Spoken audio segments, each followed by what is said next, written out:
Ángel Méndez es un arquitecto y paisajista extremeño que ha desarrollado su carrera en su tierra. En sus proyectos desarrolla casas jardín que consiguen un diálogo entre arquitectura y paisaje. Nos va a enseñar dos de sus jardines, uno en Mérida y otro en Badajoz. ¿Te queda saberlos? Pues bienvenidos a Paisajes con Firma.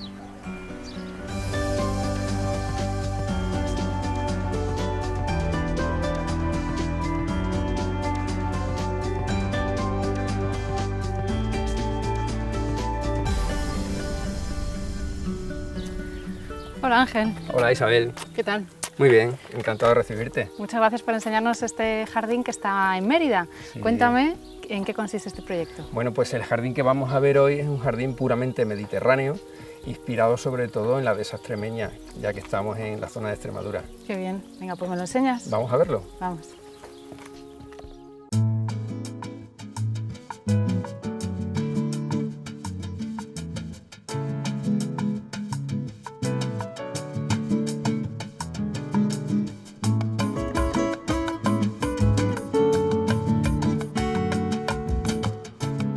Y este jardín, que está inspirado en la dehesa extremeña, se puede recorrer fácilmente con un camino, ¿no? A pesar de que tiene mucho movimiento de tierra. Sí, mira, cuando empezamos a estudiar este proyecto, lo primero que pensé fue en la necesidad de poder recorrerlo perimetralmente para poder disfrutarlo como un paseo. Sí, para poder meterte dentro del jardín. Efectivamente, de tal manera que eso fue lo primero que estructuramos antes de pensar en plantas y nada más.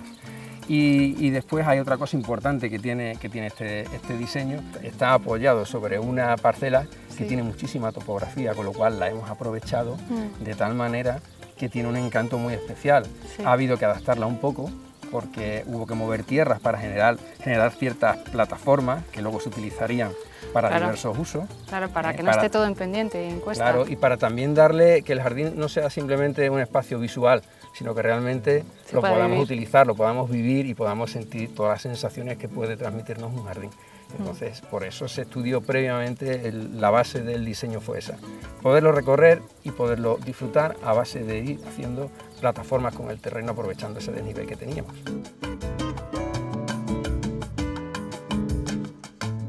Y ya estamos dentro del jardín y aún así tampoco se ve mucho la casa. Sí, porque si te fijas, esa casa, que es una casa grande, preciosa, muy moderna. pero es muy moderna, es una arquitectura contemporánea, muy moderna, muy bonita, está muy estudiada para que prácticamente quede integrada en el terreno. Aprovechando el desnivel que hay, los arquitectos hicieron un cajeado en el terreno de tal manera que esa casa queda como embutida en ese terreno. Entonces nosotros lo que hemos hecho con la jardinería es aprovechar esas circunstancias para que todo el jardín que hay inicial sea como un previo a lo que luego te vas a encontrar. Tú no ves la casa cuando entras en la parcela inicialmente. Entonces ahí hemos utilizado también un concepto que me gusta mucho utilizarlo, que es el de antes de ver, intuir. De tal manera que al principio empiezas a ver un jardín muy bonito, pero no sabes lo que vas a ir descubriendo después.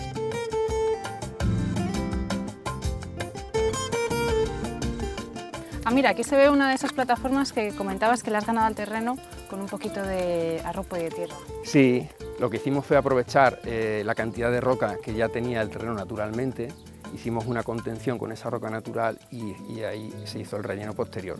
De esa manera hemos aprovechado un espacio que tiene muchísimo encanto para poder tener un ratito de relax, de lectura, alejado de la vivienda. Y a la sombra de la encina. Y a la sombra de la encina. ¿Y este terreno es muy compacto, es suelto? Es un terreno muy compacto, con lo cual nos ha facilitado mucho la labor de poder sembrar simplemente en aquellos sitios donde queríamos dar la pincelada verde y dejando el resto tal y como está, como natural. Vacíos. Este jardín, efectivamente, este jardín nos pedía, buscando que aparte que es un jardín mediterráneo, está fuertemente basado en la dehesa extremeña, nos pedía mucho esa secuencia de llenos y de vacíos, con lo cual los llenos son todas las jardinerías que hemos ido utilizando y los vacíos es el terreno natural como estaba, con un poquito de gravilla en algunos sitios.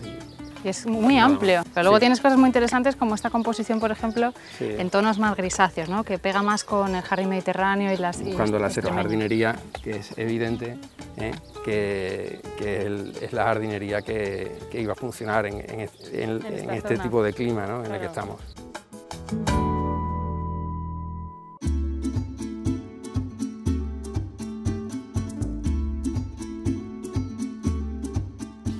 Me da la sensación de que a medida que nos acercamos a la casa, como que la vegetación tan natural se va modernizando.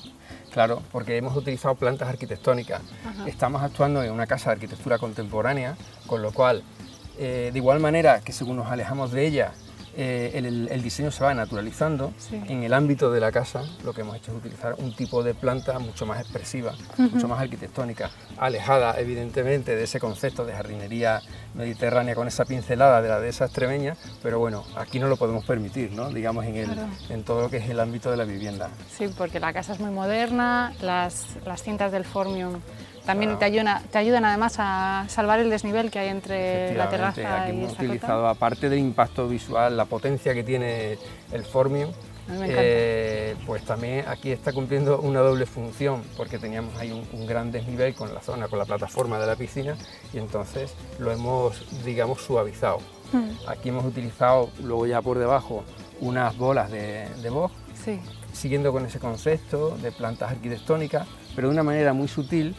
Para hacer una transición. Sí, para hacer gradual. una transición muy gradual, como una pincelada, sin abusar de este tipo de plantas. Sí. Luego, ¿no veis? Sigue habiendo Volvemos a encinas. encontrarnos con las encinas, que las hemos respetado todas, y volvemos a encontrarnos con los vacíos. Si te fijas, aquí aparece una lengua de un macizo de mirto. De mirto, que también estaba en la otra zona del jardín, ¿no? Sí, el mirto ha sido, digamos, como la planta arbustiva que ha sido la base de este diseño. Ajá.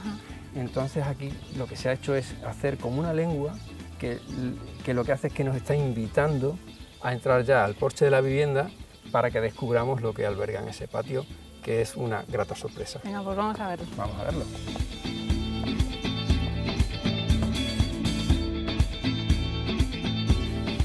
Y entramos en uno de los grandes protagonistas de este jardín, este maravilloso patio. Sí, esta podríamos decir que es la joya de la corona Sí. del jardín. Como hemos estado viendo antes, el espacio exterior es muy naturalizado, pero a medida que nos acercamos a la vivienda, vamos utilizando plantas más arquitectónicas y composiciones más arquitectónicas. Sí. Aquí vemos el ejemplo más claro, ¿no?, de ese concepto. Es un olivo con una poda en bonsai, y que lo que se ha pretendido con esta composición es potenciar una visual muy potente, pero que respete a la arquitectura, una Sí. arquitectura contemporánea de unas líneas muy sencillas. sencillas. Teníamos una pared de travertino por detrás que hubiera sido una pena taparla. Lo que había era que potenciarla, Claro. con lo cual se utilizó ese olivo en bonsai con unas pinceladas, se puede decir como unas pinceladas Sí. de la roca, unas especies arbustivas muy puntuales. Incluso si te fijas, el muro de hormigón, que también tenía una potencia a resaltar, Sí. lo hemos respetado muchísimo, de tal manera que no hemos provocado que toda la jardinería que está arriba empiece a desbordar. Simplemente desborda un poquito en zonas puntuales para seguir resaltando lo que queríamos realmente, que era la arquitectura. Arquitectura que en este caso, este proyecto de la vivienda no es mío, es de otros compañeros de otro estudio, del estudio Ortiz Orueta, y esta vivienda es una vivienda de arquitectura contemporánea muy atractiva. El conjunto es un equilibrio perfecto entre arquitectura y paisajismo, la verdad es que es precioso. Y hemos procurado que al final se trata de que haya un diálogo entre la arquitectura y el paisaje y que realmente vayan de la mano. No sea una casa con jardín, sino una casa jardín, ¿no? Sí. Y hay conceptos quizás más atractivos, ¿no?, dentro del paisajismo. Venga, pues vamos a seguir viendo el jardín. Venga, pues vamos a verlo.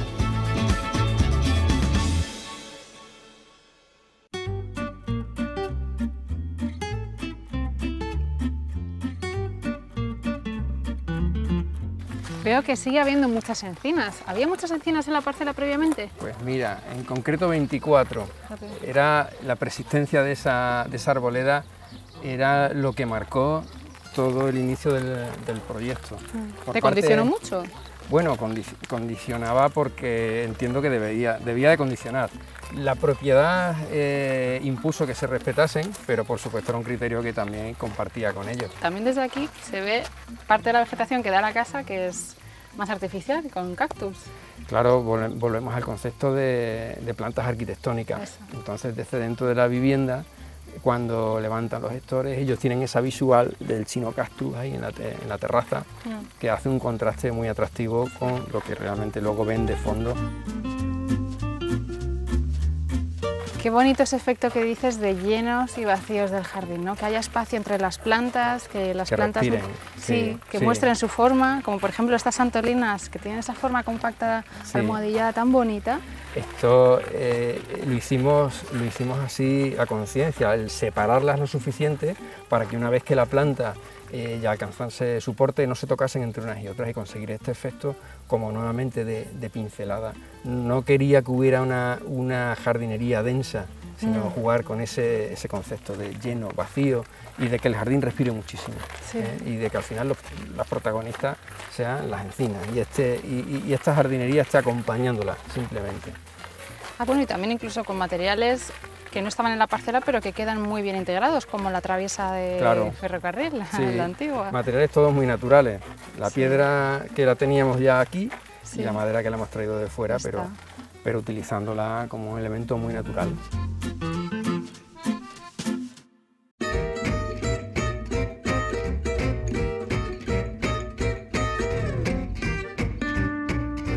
Me encanta la composición que has creado aquí en esta zona de sombra. También has utilizado el mirto. Sí, si te fijas, volvemos a repetir especies que ya hemos utilizado fuera. Lo que hacemos es que aquí las hemos ordenado muy cuidadosamente porque estamos en exposición norte, aquí tenemos mucha proyección de sombra, con lo cual el mirto soporta muy bien la sombra, junto con el junípero también nos lo va a permitir, pero tenemos por ejemplo el romero que quiere mucho sol y si te fijas está justo al límite de donde nos está dando el sol. Y luego si te fijas las vigas de madera no se han colocado todas al mismo nivel, sino que están haciendo como un juego de alturas y entonces se consigue también como cierto movimiento, por llamarlo de alguna manera, ¿no? Y genera también un espacio como muy agradable. Y al final estás contrastando cosas naturales, materiales naturales con arquitectónicos, con plantas naturales y plantas a lo mejor un poco más arquitectónicas. Y este color de la festuca glauca azulado que veíamos antes, mediterráneo, y también te da color a turbalgia. Sí, es lo que comentábamos antes, ¿no? Que tenemos de telón de fondo una casa de arquitectura contemporánea y entonces estamos jugando a que se den la mano la arquitectura contemporánea con el espacio naturalizado.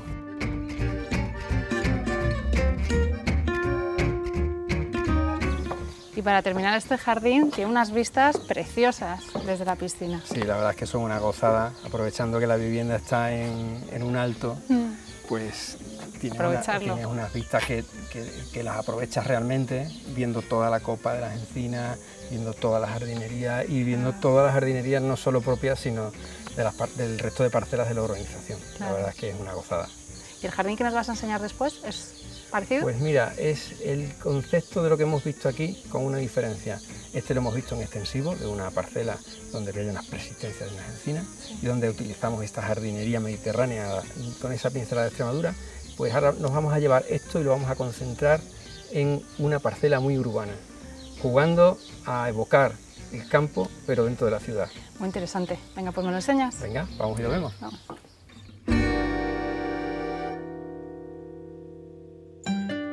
Las ideas que puedes sacar de este jardín son las siguientes. Cuando hay árboles existentes en la parcela, como las encinas en este jardín, es muy importante ponerlas en valor para que marquen el sentido del proyecto. Podemos crear un recorrido completo de nuestro jardín a través de un sendero sinuoso muy naturalizado que se abra a paso entre los huecos de la vegetación. En jardines naturalizados como este, es interesante ir introduciendo plantas más arquitectónicas a medida que nos acercamos a la vivienda. Aprovecha la topografía del terreno para crear plataformas y terrazas que aporten diferentes usos al jardín. Utilizando la vegetación de una manera sutil, consigues potenciar el diálogo entre el paisaje y la arquitectura.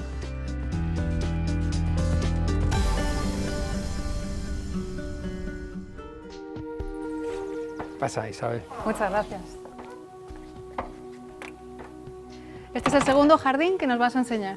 Sí, este es el jardín del que habíamos hablado, que es el otro concepto, o el mismo concepto traído de otra manera a una parcela más urbana, un trocito de campo en la ciudad. Pues tengo muchas ganas de verlo, ¿me lo enseñas? Pues venga, vamos a verlo. Vamos.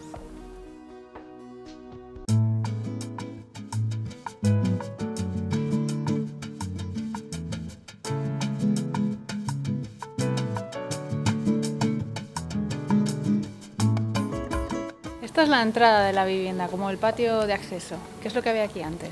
Bueno, cuando a mí me han llamado para hacer el proyecto, estaba todavía la vivienda en obra, había una pastilla ya de tierra vegetal. Solo había tierra. Solamente había tierra.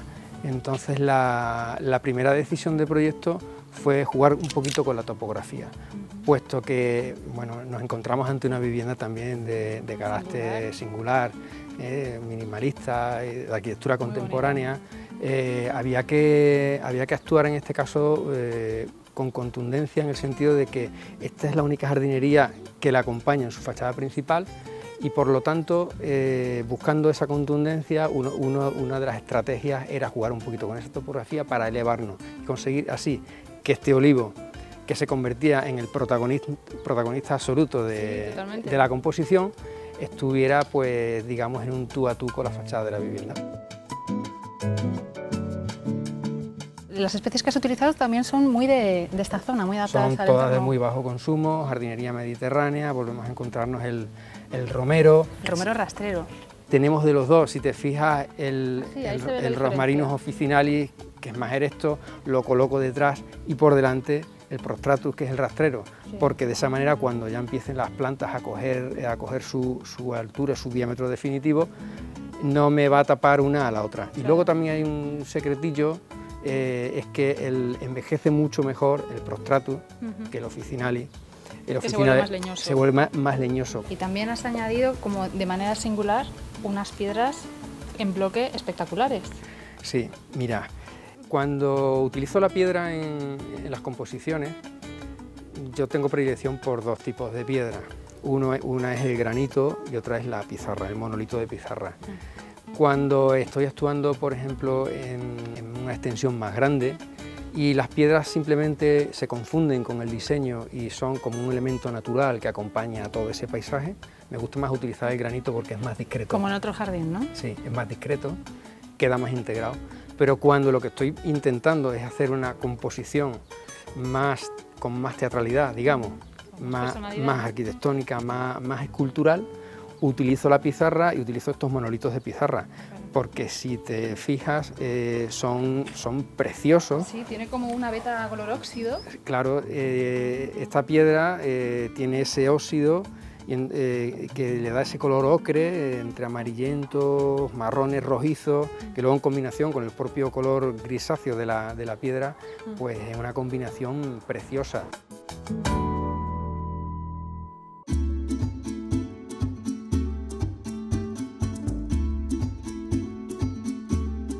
Este lateral de la vivienda es más estrecho, es un pasillo que va a la parte de atrás del jardín. Esta es la comunicación con el jardín trasero.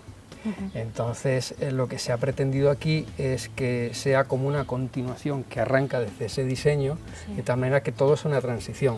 O sea, no hacer una pastilla de jardinamiento ahí, otra aquí, sino que todo fluya, ¿no? Y siempre sea a través de transiciones. Entonces, ¿qué es lo que se ha hecho aquí?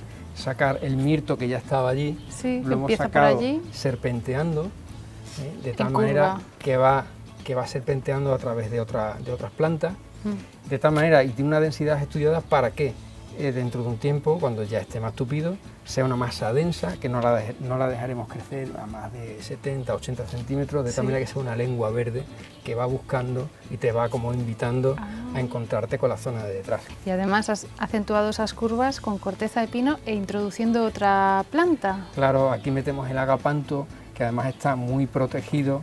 Aquí da un poquito el sol por las mañanas y el resto del día, por la orientación de la vivienda, ya está protegido. En Badajoz, que hace mucho calor, es necesario que el agapanto por lo menos le beneficie, que tenga un poquito de protección.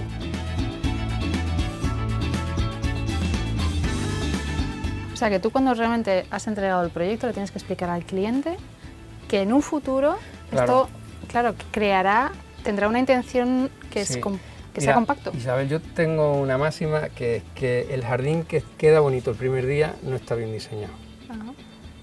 Porque tú tienes que tener en cuenta las velocidades de crecimiento, los diámetros de cada planta, de cada árbol, de cada copa.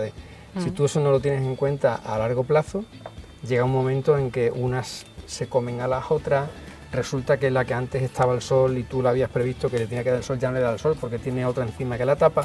Claro. Entonces, Hay que pensar con Hay que una pensar proyección de tiempo. efectivamente, con vistas a largo plazo. Tienes que ir pensando en esas velocidades de crecimiento, esos diámetros de crecimiento, y todo eso lo tienes que tener en la cabeza. Está todo medido, centímetro a centímetro, ¿dónde va plantado? En este jardín, en todo lo que ve, en todo este pasillo y toda la parte del olivo, está cada eje de cada planta medido a escala según plano y puesta en su sitio. ¿Por qué? Porque está todo estudiado para que el día de mañana, teniendo en cuenta lo que te acabo de comentar, las plantas que tienen un poquito más de altura queden por detrás, no tapen unas a otras. Unas, entre otras, unas especies he querido que se tocaran, otras que no se toquen. Entonces todo eso está súper controlado.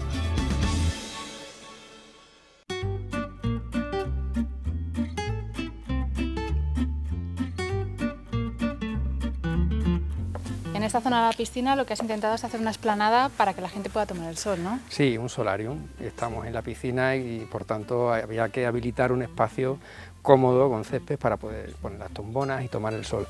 Y además fresco, ¿no? Porque tú al final con la vegetación aportas frescor. Claro, lo que hemos intentado aquí es que no fuera la típica pastilla de pradera de césped únicamente verde, sino que plana, le hemos dado un toque con ese bambú que tenemos en este lateral y el agapanto, y allí con los formius y el ciprés. Lo que se pretende con esto es que si tienes una superficie plana y muy lineal, recrecerla en los laterales, sí, dando como una pincelada vertical, y de esa manera armonizas y armas más el espacio. Y lo enmarcas, o sea que esto en un futuro estará enmarcado. Evidentemente este jardín tiene unos meses de ejecución, todavía le falta que cuajarse, crezca, claro. Pero tenemos unas imágenes virtuales de cómo quedará esto el día de mañana y va a quedar muy bonito. Seguro. Bueno, claro, toda la vegetación tiene que crecer más, ¿no? Tiene que desarrollarse. Y me llama la atención la chapa que has utilizado para separar las raíces del bambú, para que no invadan, ¿no? Teniendo en cuenta que el bambú es invasivo, pues entonces lo que hemos procurado es acotarlo. Hemos utilizado esa pletina de galvanizado que va a impedir que se nos salga de ahí con el tiempo. ¿Y con eso es suficiente? ¿Cuánta altura tiene que tener la chapa aproximadamente? Mira, hacia afuera le hemos dejado, puede tener como 12-15 centímetros, pero tiene más hacia abajo, creo que tiene unos 20 centímetros aproximadamente. Claro, para que la gente sepa que puede cultivar bambú en su casa, sí, pero sin que le invada todo el jardín. Claro, y luego esa chapa lleva, que ahora mismo no se ven, pero lleva unos espirros hacia abajo, clavados de acero, de tal manera que no es solo la chapa, que la chapa no tendría consistencia suficiente para soportar la presión de las raíces, pero lleva luego unas varillas de acero que hacen esa función perfectamente.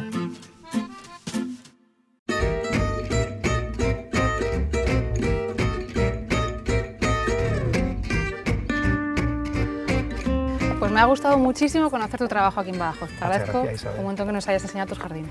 Pues yo te doy a ti las gracias y también a todo el equipo del programa por darme también a mí la oportunidad de enseñar el trabajo. Pues un placer. Nos vemos pronto. Sí, cuando queráis. Venga, estáis invitados. Venga, hasta luego. Adiós.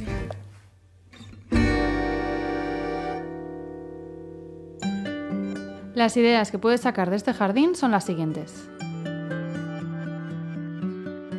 Para evitar que tu bambú no se extienda por todo el jardín, crea una barrera con una chapa de acero galvanizada enterrada al menos 20 centímetros para controlar las raíces. Las piedras utilizadas de manera escultórica aportan gran interés estético y un toque muy natural. En espacios planos y acotados por un cerramiento, el juego con la topografía para modelar el terreno aportará mucha naturalidad y movimiento al conjunto. En espacios puros y blancos, una forma de crear una atractiva masa verde es realizando una plantación de gran densidad en puntos concretos de nuestro jardín. Ante una fachada de carácter contemporáneo, el olivo se convierte en un elemento ideal para compartir el protagonismo entre jardín y arquitectura. Me ha encantado la evocación que hace Ángel en sus proyectos de los paisajes de su tierra y de la dehesa extremeña. La verdad es que ha quedado bastante plasmado en sus dos proyectos. Pues si quieres seguir conociendo el trabajo de otros paisajistas, no te pierdas el siguiente capítulo de Paisajes con Firma.